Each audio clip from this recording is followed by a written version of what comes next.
छोटू चल बेटा जरा जल्दी कर, वो 5 नंबर वाले टेबल पर कस्टमर बहुत देर से खाने का इंतजार कर रहा है और बाहर भी लाइन बढ़ती जा रही है। इतना लेट करेंगे तो सब बगल वाले होटल में चले जाएंगे। बस मालिक 5 नंबर वाले का ऑर्डर तैयार है और यहाँ कुछ टेबल भी बस खाली होने वाली हैं, तो बाहर वाले कस्टमर्स अब अंदर आ सकते हैं।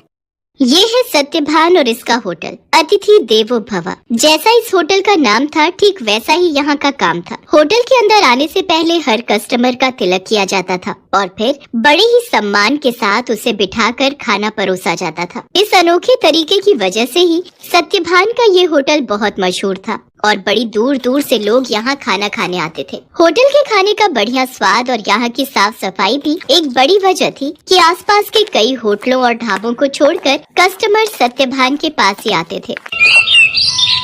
सर मेरा नाम रमन है, मैं पब्लिक टाइम्स अखबार से आया हूँ, मुझे आपका इंटरव्यू करना है।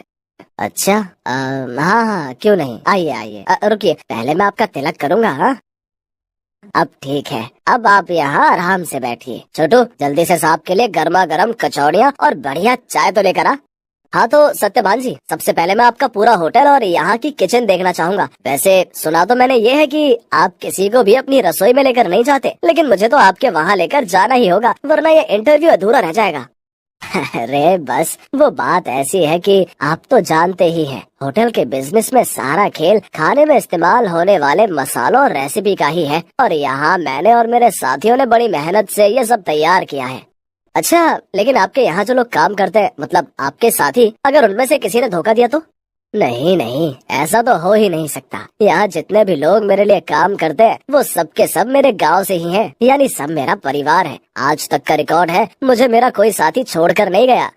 ये तो वाकई बहुत बड़ी बात है। लेकिन अब तो आप इतने मशहूर हो गए, आपका होटल एक ब्रांड बन चुका है, तो लोग आपकी रसोई को अंदर से देखना चाहते हैं। आप चिंता मत कीजिए, मैं आपके मसालों और रेसिपीज का राज नहीं खोलूंगा, लेकिन रसोई के अंदर की कुछ फोटोज तो चाहिए होंगी आपके इंटरव्यू के साथ छापने के लिए।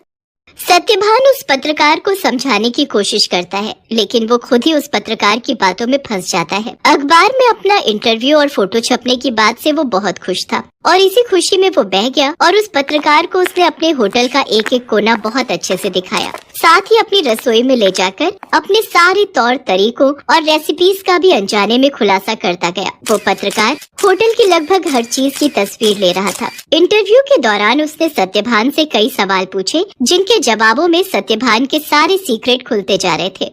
अच्छा सत्यभान जी, बहुत अच्छा लगा आपसे मिलकर। इंटरव्यू के लिए शुक्रिया, अब मैं चलता हूँ। जी जी आपका बहुत शुक्रिया। वैसे ये सब कब छपेगा अखबार में? बस यही 1-2 दिन में, मैं आपको फोन पर इन्फॉर्म करूंगा। इतना कहकर वो पत्रकार सत्यभान के होटल से बाहर निकलता है और कुछ दूर पहुंचते ही मुस्कुराते हुए अपने गले में पहना हुआ आई कार्ड उतारकर एक कूड़े के ढेर में फेंक देता है। बड़ा अक्लमंद समझता था खुद को, एक नंबर का बेवकूफ निकला ये तो। असल में ये आदमी कोई पत्रकार था ही नहीं, पास ही मौजूद एक दूसरे होटल के मालिक का रिश्तेदार था, जो पत्रकार बनकर सत्यभान के सारे सीक्रेट जानने के लिए उसके पास गया था। ये आदमी अपने मकसद में पूरी तरह से कामयाब हो चुका था। इधर सत्यभान रोज सुबह के अखबार में अपने इंटरव्यू के छपने का इंतजार कर रहा था। जा छोटू देख तो अखबार आ गया होगा, अब तो पूरे 4 दिन हो लिए, आज तो पक्का अपनी फोटो छपी होगी। छोटू फौरन उस दिन का अखबार लेकर आता है, लेकिन बीते दिनों की तरह उसमें भी सत्यभान और उसके होटल का जिक्र तक नहीं था। ये देखकर सत्यभान उदास हो जाता है। ऐसा कई दिनों तक होता रहा। फिर सत्यभान ने उम्मीद ही छोड़ दी और ये सब कुछ भुला दिया। फिर एक दिन अचानक सत्यभान के होटल में रेड पड़ जाती है। फूड इंस्पेक्टर अपने कुछ आदमियों के साथ सत्यभान के होटल पहुंचते हैं और वहां मौजूद हर चीज की जांच करने लगते हैं। देखिए हमें आपके होटल के खिलाफ शिकायत मिली है कि आप खाने में नकली सामान का इस्तेमाल करते हैं। ये कैसी बातें कर रहे हैं आप? सालों से मैं इस होटल को चला रहा हूँ, वो भी पूरी ईमानदारी से। अगर ऐसा है तो हमें यहाँ की तलाशी लेने दीजिए, चलिए हटिए यहाँ से। पूरी टीम होटल का कोना कोना छानने लगती है। तभी उन्हें किचन के पास एक छोटा सा दरवाजा दिखता है। फूड इंस्पेक्टर खुद इस दरवाजे को खोलकर अंदर जाते हैं तो उन्हें काफी मात्रा में नकली घी, तेल, नकली मसाले जैसी कई चीजें मिलती हैं। तो ये है तुम्हारी ईमानदारी का सबूत? हाँ, शर्म आनी चाहिए तुम्हें। सत्यभान को कुछ समझ ही नहीं आ रहा था कि आखिर उसके साथ हुआ क्या। खाद्य विभाग की टीम सत्यभान के होटल को सील कर देती